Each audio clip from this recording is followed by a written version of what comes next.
Hi everyone, and welcome to this short webinar brought to you from the Derbyshire Nottinghamshire Early Years Stronger Practice Hub, all about Alice Sharpe's 0 to 3 Masterclasses.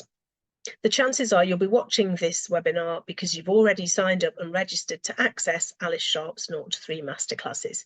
If you haven't done that but are interested in doing that, please head over to our website for more information about the resources and also how to sign up. My name's Mary Prest, and I'm a strategic advisor with the Stronger Practice Hub, and I'm looking forward to sharing the information about Alice Sharpe's Masterclasses with you today. So in terms of an overview of what we're going to be looking at, first of all, we're going to look at a little bit more detail about what the Masterclasses are all about, and then we'll follow that with a little quick walkthrough of how you actually access the resources on Alice's website. And then finally, we're going to just have a little bit of time to think about how we might use these resources, both to support our own professional development, but also if we work within the team, then how we might use them to support the development of everyone in our team. So first of all, getting into a bit more detail, what actually are Alice Sharpe's 0 to 3 Masterclasses? So when we think about what's involved, there are 8 separate masterclasses, and each masterclass includes a 1.5 hour long webinar with Alice, and they are packed with information and ideas. If you came to our launch event, you will have seen Alice in person and you will know how passionate she is about early years and what a lot of great ideas she has about good practice. As well as the webinar, you will also have a supporting printable of all of the slides which link to that particular webinar, which can be really helpful for sharing with others. So across all 8 masterclasses which come with your sign up, you'll see that there's a real focus on provision for 0 to 3-year-old children. Now, although some of the materials will definitely be relevant to 3 and 4-year-old and above children, particularly if you've got children in your setting, for example, who have SEND or any kind of developmental delay, and they might be aged 4 and 5, but you will really find that there are ideas in here that would still be relevant for those children. Equally, the main focus is on typically developing children aged 0 to 3. Each session, you'll see, has a different pedagogical spotlight and also a different age focus. That doesn't mean that it's only relevant to that particular spotlight and that age range, but it just means that it's more relevant for that particular area. You can obviously watch these webinars on your own, but equally you could sit with a colleague or colleagues and watch them, and that would afford you the opportunity to discuss what you see together. And we feel that that can be really beneficial, taking that time to discuss and reflect what you've watched. Each one can either be watched in one sitting. I mean, we would suggest some breaks within that 1.5 hours, otherwise your brain can become a bit overloaded and fatigued. Or you could break it up into chunks and watch it in parts over time. And it's obviously for you to make those choices about what's going to work best for you and what's going to work best in your setting. You can obviously watch all 8 masterclasses consecutively, or you could spread them out over a longer period of time. You could also watch them in order or out of order, or you can watch them repeatedly. Obviously, you might notice different things when you watch something more than once. And it may be that as you look through, you think certain masterclasses are going to be really relevant to you and others may be less relevant. So you can pick and choose which ones you want to access first. So when we look at an overview of the actual content, we've got on screen here sessions 1 and 2. So session 1 is called Enriching Play for Under Ones. And really this is focused on babies, children aged up to 1 year old. And it's really focused on thinking about that relationship importance for the children of that age and how we understand that relationship-based learning and how we can build those relationships and really engage and get ourselves in tune with babies and their learning. It's really thinking about play for babies and what is appropriate for babies and what is most likely to tune into the way that their brains are developing and learning at their age. Loads of really wonderful ideas from Alice to support in this particular webinar. So in session 2, it's focused on 0 to 2-year-old children. It's called Babbling with Babies and Talking with Toddlers. And the pedagogical focus here really is thinking about communication and language. It's thinking about the different ways in which we can use talk with young children, and also thinking about the ways in which we interact with those children. There's some sections there on dialogic reading, which is something you might already be aware of, but essentially that's around how we share and read stories with children so that we can really engage them and draw them in and make the most of all the language rich opportunities that are there. And there's also a little section on something which is called pole bridging, which is linked to how we talk about children's play when we're playing alongside them and how we narrate what they're doing. So there's some really fantastic ideas in there about things we can do to support communication and language at the earliest stages. And again, everything that Alice presents is packed full of really practical tips and engaging ideas, and you will definitely find things in there that you will feel are, you know, good for implementing in your own setting. So in sessions 3 and 4, you can see here on session 3, the focus again is on 0 to 2-year-old children, and it's really thinking about how we plan and respond to children. So it's thinking about ideas of playfulness and how we're able to kind of reflect on what children show us and tell us, what we know about children, and how we can use that to build their engagement and really plan learning and opportunities which match their interests and their needs. So really fantastic, thought-provoking session there. Session 4 is focused on children who are 2 years old. It's called It's Marvellous to be 2. And here we're really thinking about some of the theory around children's innate talents and around the environment that they find themselves in and experiences that they're already exposed to, but equally that we can expose them to. And really thinking about what matters for 2-year-olds and what's most likely going to be the things that kind of support them with their development at that stage. So really helpful there to get that comprehensive understanding. If you're, for example, in a school setting and you're opening a 2-year-old provision, this would be a fantastic one for you to get started with. Okay, so sessions 5 and 6.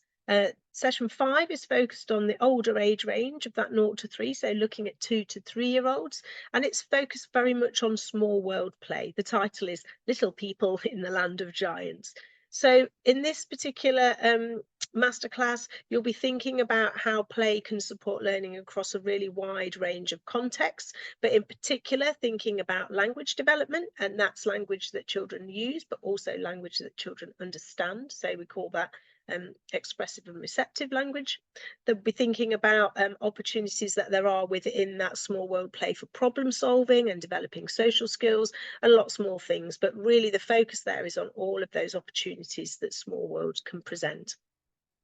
In session 6, we'll be looking at the full age range of 0 to 3 and thinking about the idea of kind of messy manipulative play, really. So things like tinkering with materials and creating and making and building. This particular masterclass is called Messy Manipulation for under 3s, and it really is thinking about the links between those types of activities and opportunities to promote language development and to promote early science and mathematical thinking. There's lots of rich opportunities in that type of play for that kind of learning. And then in the final sessions, sessions 7 and 8, we've got, first of all, session 7, which is focused on 1 to 3-year-olds. And it's really thinking about the right kind of learning environment for children of that age, how we can make sure that the environments enable babies and toddlers to sense that they're important, to have that feeling of belonging, and that there's that sense of kind of agency, that they've got something to contribute within that environment. So it's really focusing on what does your learning environment look like, and what would you like it to look like, and what's going to be most beneficial for those children.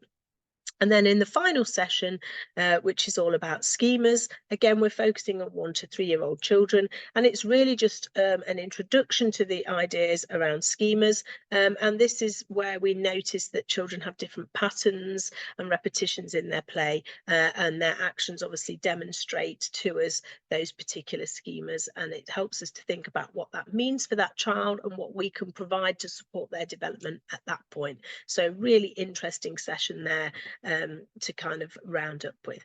So you'll see there on that whistle stop tour that there's a real wide range of content across the 8 masterclasses, and obviously you can pick and choose which ones to do first, which ones to move on to, which ones you might want to revisit, but there's a real lovely breadth there. And what I would say about all of those masterclasses is, again, you know, Alice is so engaging and really enthusiastic and passionate about early years and about good provision, and you'll come away with a wealth of kind of tips and suggestions and kind of ideas that have been sparked. So should really give you lots to kind of get your teeth into in terms of thinking about partly your own development, but also development across your setting for those children. So when we think about how to access the resources, I'm just going to stop sharing this set of slides for a moment. I'm just going to share with you Alice's website. So if we have a look here at Alice's website, you'll see here I am on the home page of the website. I've already logged in and registered, and you'll see at the top here on the right hand side, there's a little bit that says Adventures with a little person next to it. If you click on that, it will open up a page where you will be able to find your resources. And at the top of that page, it will say, obviously, welcome, as you can see here. And then as we scroll down, you'll see the content that you've been signed up for. Obviously, Alice does more content than just the masterclasses, but in this instance, you've signed up for the masterclasses, so that's what you'll be able to see. So if we look here where it says 0 to 3 masterclasses and we click on the drop down arrow next to view, you'll see there in more detail the masterclasses, and we click on the drop down arrow again just to the right hand side. And you'll see within that masterclasses section, there's both the webinars and also the webinar handouts. And we can obviously choose one or the other that we want to look at. If we click on view next to the webinars, it will just drop down again, and you'll be able to see each of those webinars that I've just briefly described to you. And you can obviously click on it and play through it. It tells you how long it is, and a little bit more detail. So if we close that back up by clicking on close, you'll see again that the webinar handout section reappears, and we can look at those in just the same way as we've done with the webinars by clicking the View Plus button. And then you'll see dropping down underneath the links to open up the handouts for each webinar. So it's really straightforward, very user-friendly. If you have any problems in terms of logging on or getting your ID to work, please do contact the hub and we can support you with sorting that out. So I'll stop sharing this now, just move back to the slides.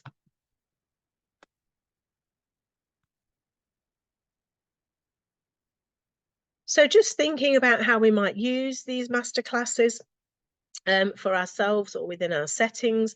As a hub, we just have some suggestions that might be helpful. We're absolutely not saying that this is how you must use them, but we just want to put some ideas into the mix to help you have a think about how you might use them. So obviously, when we're thinking about those resources, you'll have a number of choices to make about how you use them. And so I've just highlighted some of those things that you might want to think about here. So you're going to be thinking about who's going to be accessing these webinars and whether or not you need any extra sign-ups.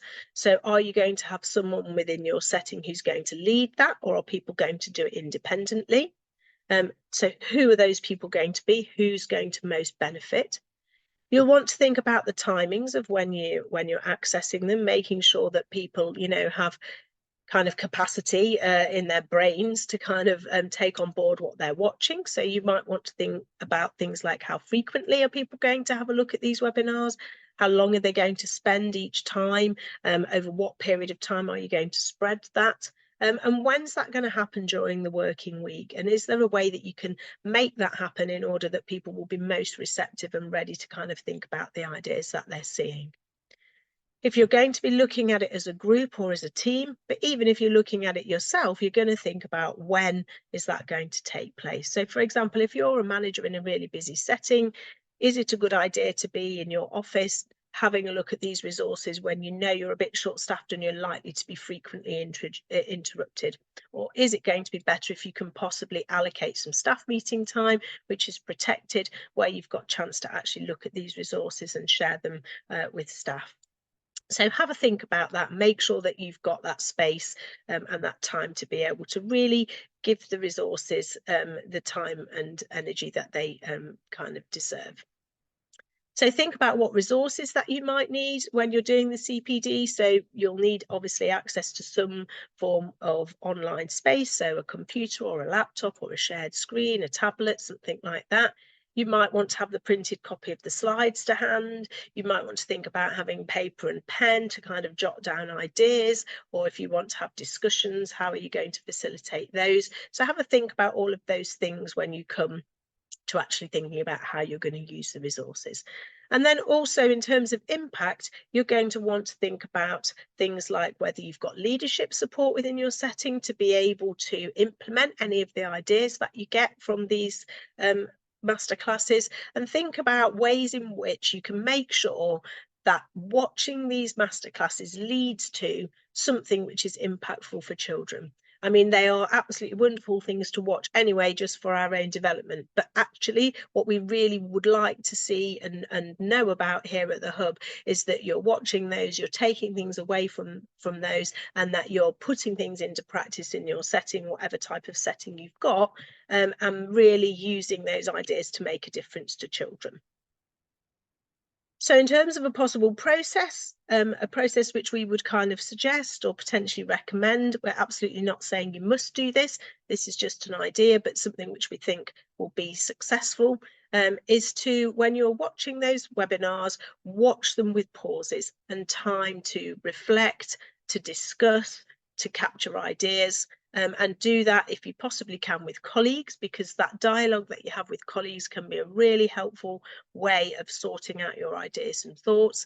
And then once you've done that reflection and discussion, use that to kind of inform planning for little bits and pieces of development. We're not saying that you're necessarily going to change things wholesale, but hopefully you will find things that you think, oh, actually, yeah, I could implement that in my setting. Oh, it might be quite good if we just tweaked this to incorporate that. So have a think about the things that you might want to put in place as a result of watching any particular one of the webinars. And then once that thing's been in place for a few weeks or a month, maybe even a week, you just take a moment, 10 minutes, 15 minutes to just review how that's gone. It's really important when we introduce new things into our setting or when we change things that we actually take time to think about, did that work in the way I would like it to have worked? And if it didn't, why do I think that was? Does it just need a further tweak, or actually is it just not suitable for my setting? So if you follow around this process, then you will really kind of begin to feel the impact of that CPD in your setting. So hopefully that will be something helpful to think about.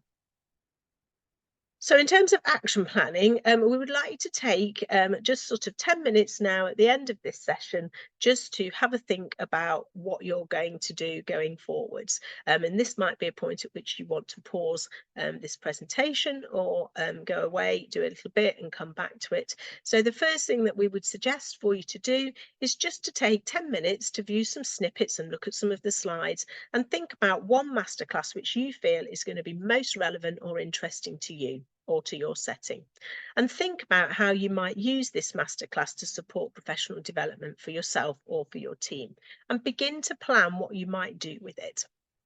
So if you want to pause the video here and just take that 10 minutes to do that little activity, and then come back and we'll move on. Okay, welcome back. So the next thing we would suggest is that you go away from this session and that you share your ideas and your plans with colleagues. So when you do that, discuss potential barriers or worries that people might have, and think about how you might overcome these, and consider those elements that I talked to you about earlier, you know, time, space, resources, leadership support. Have a think about all of those things, because thinking about those potential barriers before they arise can really help you to prevent them from happening in the first place, because you've kind of already planned for those things. It's not to say everything will always run without a hitch, but generally things will run more smoothly. So once you've done that, you're ready to put your plan into action. So good luck. We really hope that you enjoy accessing this resource, and we would love to hear about how it impacts on your setting. And with that in mind, we've got a couple of other drop-in sessions where we'd love you to join us and just kind of come and share what you've been doing, how it's gone, whether there's been any impact on the children, whether there's been any problems, and we'll be able to get together and think about problem solving any challenges that we might have faced. and there'll be opportunity as well to plan your next steps. So there's 2 drop-in sessions there that you can see, one on the 16th of May and one on the 18th of July. And if you want to book in for those, obviously, if you just let us know at the hub, and we'll get you booked onto that. Hopefully we will look forward to seeing you at one of those sessions in the future. Good luck and thanks very much.